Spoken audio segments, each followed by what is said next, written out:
Hey there. I need to talk to you about a danger, just for a second, that you may not even realize just how dangerous this is. That danger is geese. Yes, you heard me correctly, geese. Few people know just how dangerous these animals actually are until you find yourself face to face with one. Geese, they are on the rise and they are quickly becoming the dominant species on this planet, threatening to take over the world. And they are no longer waiting for you to come to them. They're coming to you.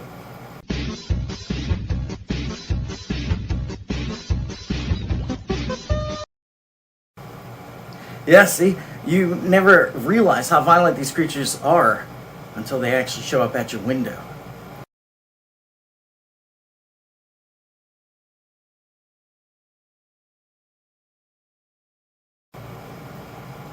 God forbid they even get inside your building.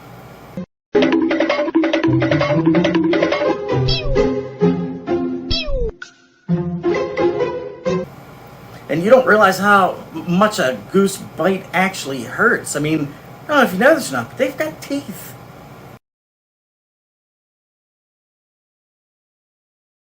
You think you're tough enough to take on a goose? You should probably think again.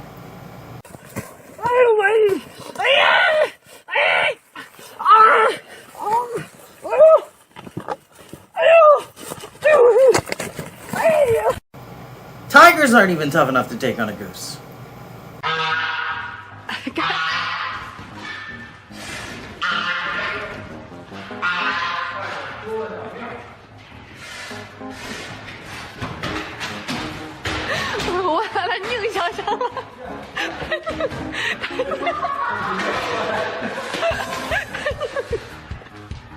Not even our military can handle a goose.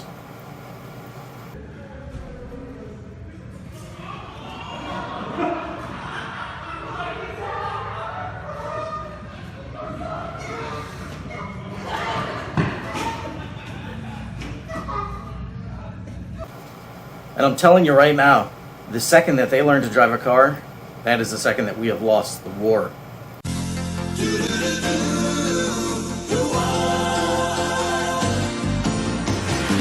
It doesn't matter what comes, fresh goes better in life. With Mentos fresh and full of life. Nothing gets to you, staying fresh, staying cool. With Mentos fresh and full of life.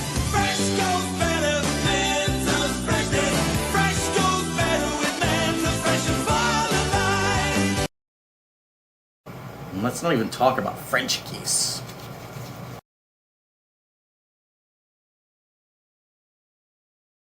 Oh, oui, oui. Yes, you see, the thing about geese is peace is never an option with them. And that's sad because we are called to be the exact opposite to what a goose is. You know, a couple of weeks ago, we covered this Sermon on the Mount in our Chosen Bible study. And although there seemed to be 1,000 different topics that were covered in that Sermon on the Mount, there's one that really just kind of stuck with me and resonated with me. Jesus begins his Sermon on the Mount with a list of things referred to as the Beatitudes.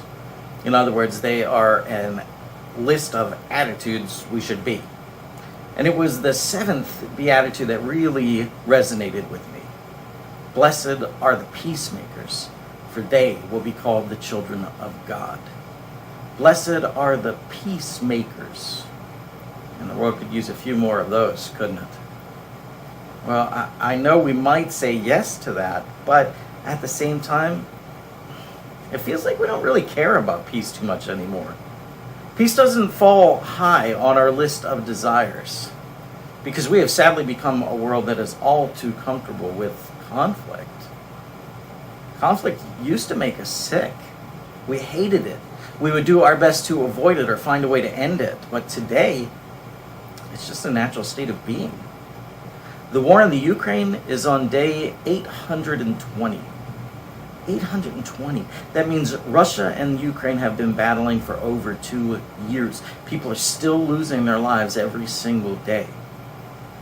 When's the last time you prayed for peace over those people? The most recent war between Palestine and Israel has been going on for almost 8 months now.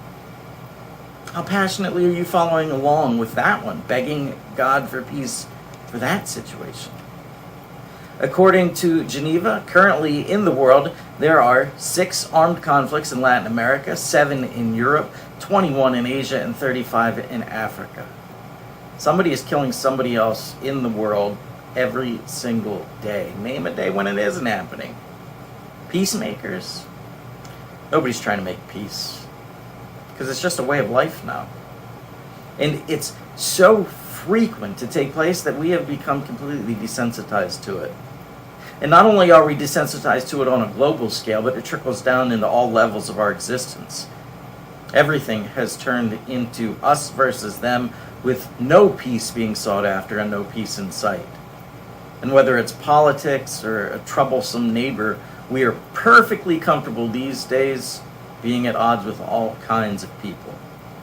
And being a peacemaker, sadly, that's the furthest thing from our minds. It doesn't even show up on our radar anymore. I think sometimes we mistakenly think that this peacemaker idea is just something that a few people in the world are supposed to be about. This is a beatitude. This is an attitude that God is specifically telling his children that they should be pursuing. Yeah. And you know who counts in that list of kids? Me and you. Yep. But I find that so many times, instead of choosing to be peacemakers, we instead choose to be hot pepper shakers. You know what I'm saying? Instead of finding a way to bring peace into our lives and the lives of others, we just spend our time getting all fired up and getting other people fired up.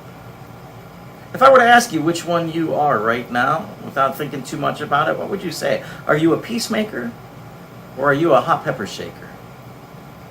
Let me tell you the difference, because maybe this will help you come up with your decision. Write these down if you can. Number 1, peacemakers don't offend easily. Peacemakers don't offend easily. We live in a world where people are in a constant state of offense. Hot pepper shakers, they're always getting fired up. If you find your feelings to be hurt all the time, if you think everybody needs a lecture, then you're probably not looking for peace. You're probably looking for a fight. And if you're looking for a fight, guess what? You're not a peacemaker. You're a hot pepper shaker. Which takes us right into number 2. Number 2, peacemakers put peace before pride. Peacemakers put peace before pride. If you are always offended, the question that you need to ask yourself is, how big is your head? Philippians 2:3 says this, do nothing out of selfish ambition or vain conceit. Rather, in humility, value others above yourselves, not looking to your own interest, but each of you to the interests of others.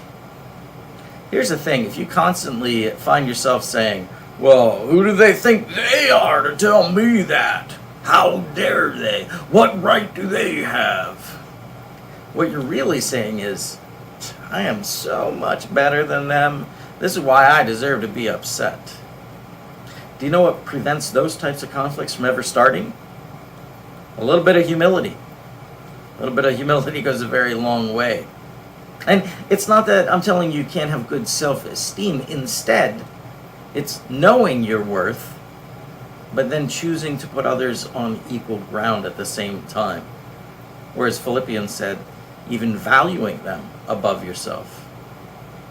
You see, if you value peace more than you value pride, you'll find yourself in a whole lot less conflict. That's what a peacemaker does. Number 3, peacemakers never start drama for the fun of it. Peacemakers never start drama for the fun of it. Have you ever started drama that didn't actually need to be there? Maybe you replied to a message in a sarcastic way, maybe even in a passive-aggressive sort of way. Maybe you could have let something slide, but you chose to just let him have it instead. You know, there's a story in the gospel about James and John and their mom. Now, James and John have their mom go up to Jesus and ask if they could have the 2 best and most powerful seats in heaven. Well, of course, this makes the other disciples get all fired up and angry. James and John know before the question is even asked that this would wind up in a big fight. They knew this was going to take place, but they went ahead and did it anyway. We don't know the motivation for it. Was it their pride that caused it? Were they just trying to get the other disciples fired up? You see, regardless of which one is true, in that moment they were definitely hot pepper shakers.